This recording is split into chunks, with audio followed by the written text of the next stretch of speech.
السلام عليكم ورحمة الله تعالى وبركاته. الحمد لله رب العالمين، والصلاة والسلام على أشرف الأنبياء والمرسلين وعلى آله وصحبه أجمعين.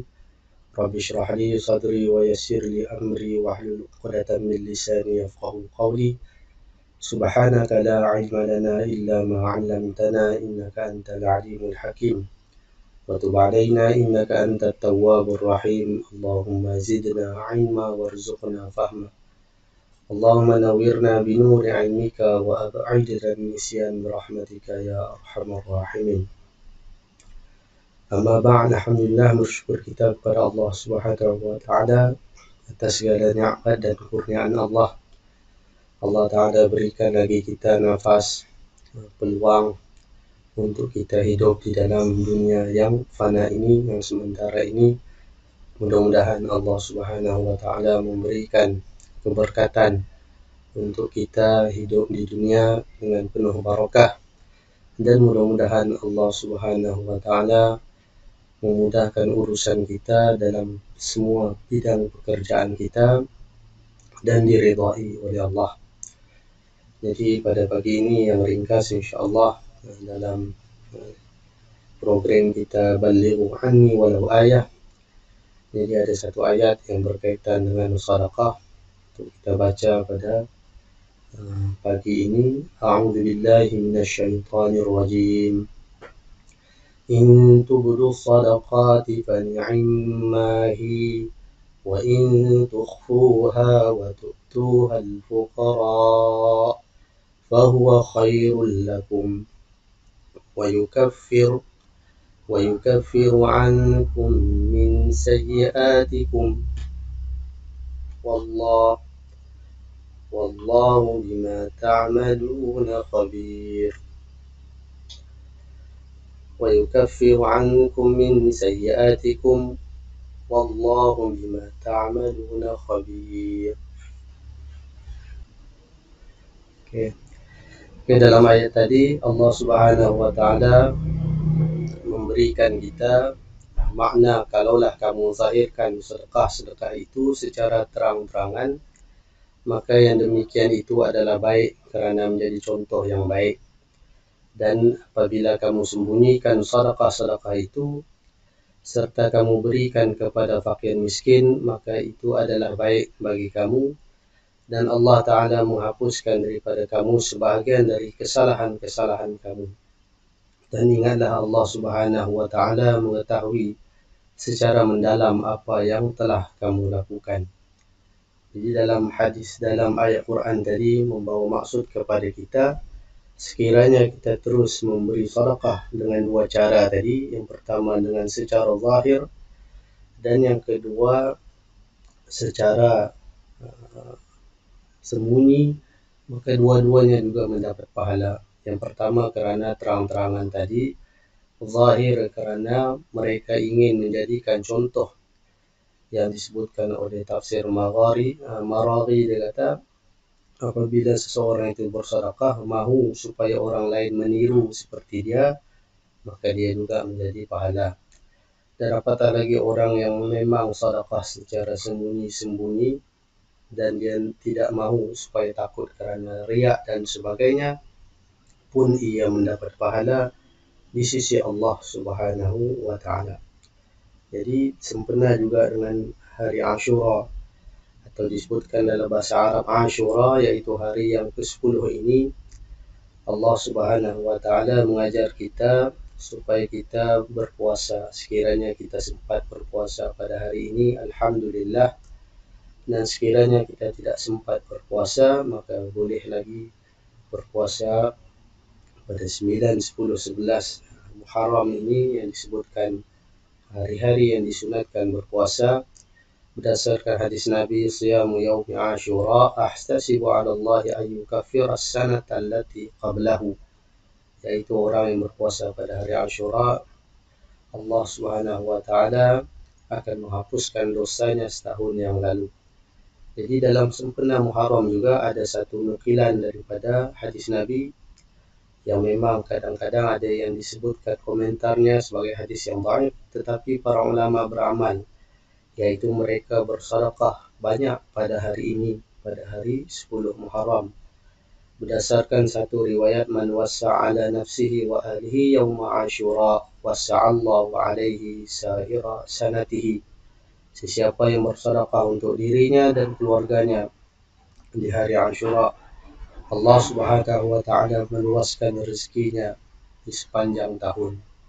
Maka itu di antara amalan para ulama, apatah lagi tibanya pada 10 Muharram mereka bersedekah.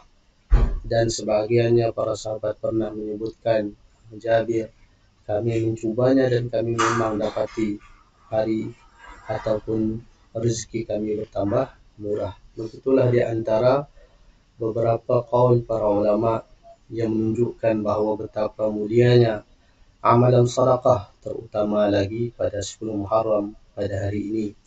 Jadi mudah-mudahan orang yang berpuasa pada hari ini Allah Subhanahu wa taala bukan saja ganjarkan pahala yang besar, malah Allah Subhanahu wa taala memberikan kemurahan rezeki sepanjang tahun.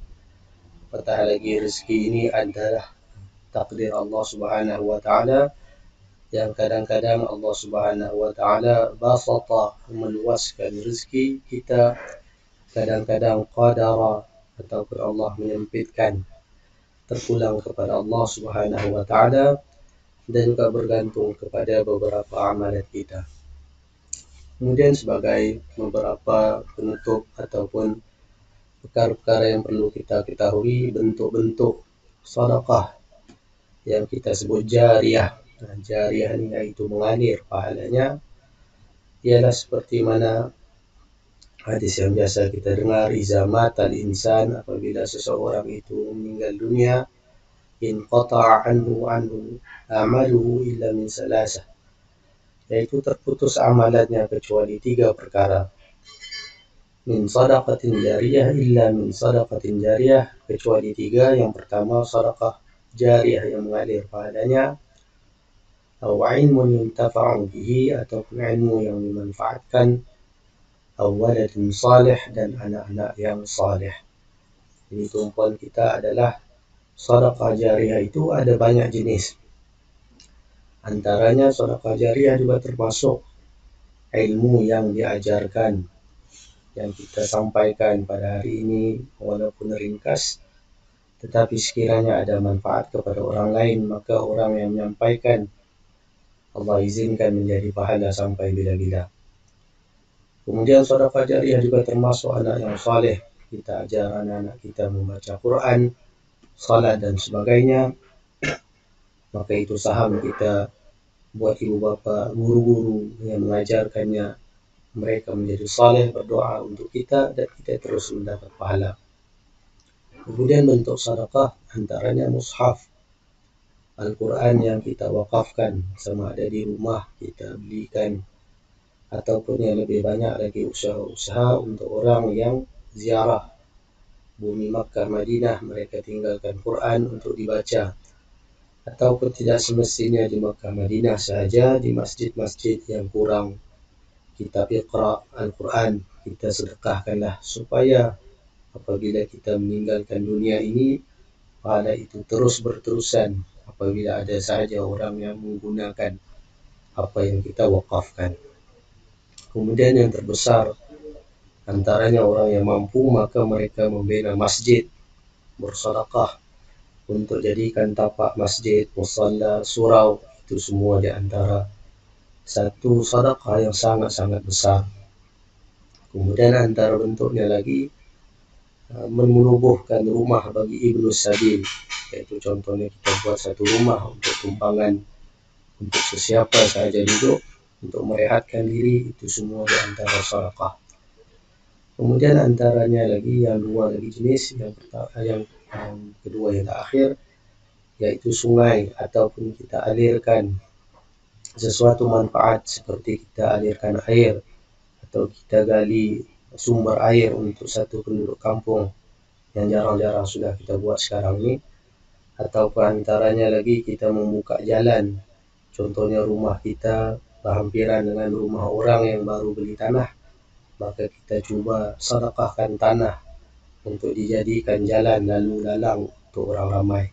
Itu di antara perkara yang dibuat oleh orang-orang lama. Apabila mereka mempunyai tanah yang besar, mereka melorongkan tanah untuk laluan, sama ada laluan ke masjid atau laluan masuk ke dalam tanah orang yang baru beli tersebut, supaya tanah tersebut menjadi wakaf sampai bila-bila. Itu pun di antara sedekah al-ard, yaitu bumi atau tanah yang Nabi anjurkan kepada kita bagi sesiapa yang mempunyai tanah yang lapang. Dan yang terakhir ialah sedekah yang kita keluarkan ketika kita sehat dan kita ketika sakit.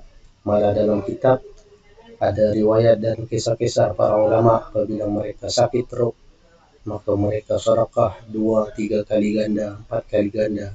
Seperti mana ketika mereka sedekah waktu sehat, mereka sedekah pada waktu sakit lebih banyak lagi.